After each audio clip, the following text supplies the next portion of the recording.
दोस्तों, इस कहानी में आपको मनोरंजन के साथ साथ एक ऐसी सीख मिलेगी जो आपने कभी सोची भी नहीं होगी। तो कहानी कुछ इस प्रकार है। एक था रौनक, जैसा नाम वैसा रूप, अकल में भी उसका कोई मुकाबला नहीं। एक दिन उसने घर के बाहर बड़े बड़े अक्षरों में लिखा, अकल यहाँ बिकती है। उसका घर बीच बाजार में था। हर आने जाने वाला वहां से गुजरता था। हर कोई बोर्ड देखता, हंसता और आगे बढ़ जाता। लेकिन रौनक को विश्वास था कि उसकी दुकान एक दिन जरूर चलेगी। एक दिन एक अमीर महाजन का बेटा रमेश वहां से गुजरा। दुकान देखकर उससे रहा नहीं गया। उसने अंदर जाकर रौनक से पूछा, यहाँ कैसी अकल मिलती है और उसकी कीमत क्या है? उसने कहा, यह इस बात पर निर्भर करता है कि तुम इस पर कितना पैसा खर्च कर सकते हो। रमेश ने जेब से 1 रुपया निकाल कर पूछा, इस 1 रुपये के बदले मुझे कौन सी अकल मिल सकती है और कितनी मिल सकती है? रौनक ने कहा, भाई, 1 रुपये की अकल से तुम 1 लाख रुपए बचा सकते हो। रमेश ने 1 रुपया दे दिया और बदले में रौनक ने एक कागज पर लिख कर दिया, जहाँ 2 आदमी लड़ रहे हों वहाँ खड़े रहना बेवकूफी है। रमेश घर पहुंचा।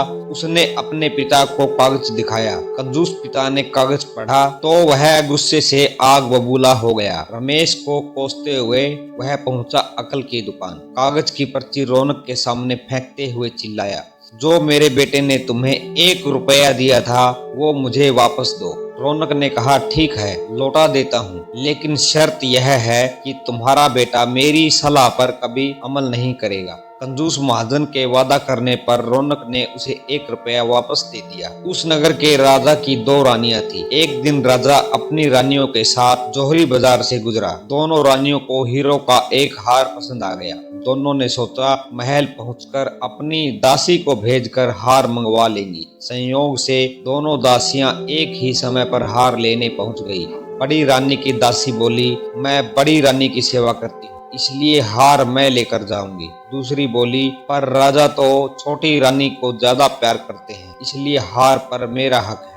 रमेश उसी दुकान के पास खड़ा था। उसने दासियों को लड़ते हुए देखा। दोनों दासियों ने कहा वे अपनी रानियों से शिकायत करेंगी। जब बिना फैसले के दोनों दासी वापस जा रही थी, तब उन्होंने रमेश को वहां देखा और बोली, यहाँ जो कुछ हुआ तुम उसके गवाह रहना। दासियों ने रानी से और रानियों ने राजा से शिकायत की। राजा ने दासियों की खबर ली। दासियों ने कहा, रमेश को बुलाकर पूछ लो, वह वहीं पर खड़ा था। राजा ने कहा, बुलाओ रमेश को गवाही के लिए, कल ही झगड़े का निपटारा होगा। इधर रमेश हैरान, पिता परेशान। आखिर दोनों पहुंचे अकल की दुकान। माफी मांगी और मदद भी। रौनक ने कहा, मदद तो मैं कर दूंगा, पर अब जो अकल दूंगा उसकी कीमत होगी 5,000 रुपए। मरता क्या ना करता। कंजूस पिता ने कुड़ते हुए 5,000 रुपए दे दिए। रौनक ने अकल दी कि गवाही के समय रमेश पागलपन का नाटक करे और दासियों के विरुद्ध कुछ ना कहे। अगले दिन रमेश पहुंचा दरबार में, करने लगा पागलों जैसी हरकतें।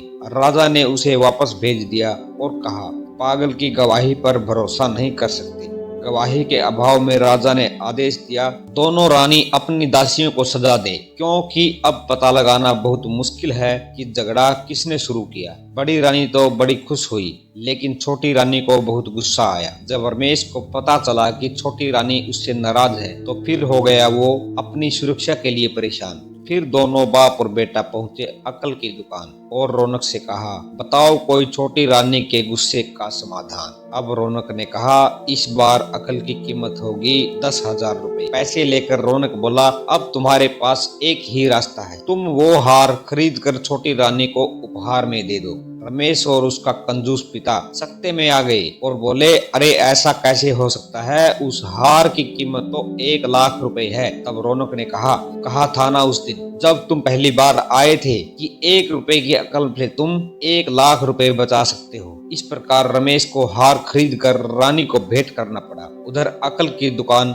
जोरों से चल पड़ी। कंजूस महाजन सिर पीट कर रह गया। वैसे आप बताइए, आपने इस कहानी से क्या सीखा? अपनी राय कमेंट बॉक्स में जरूर बताएं। आज की वीडियो में सिर्फ इतना ही। फिर मिलेंगे किसी दूसरी वीडियो में, तब तक के लिए जय श्री राम।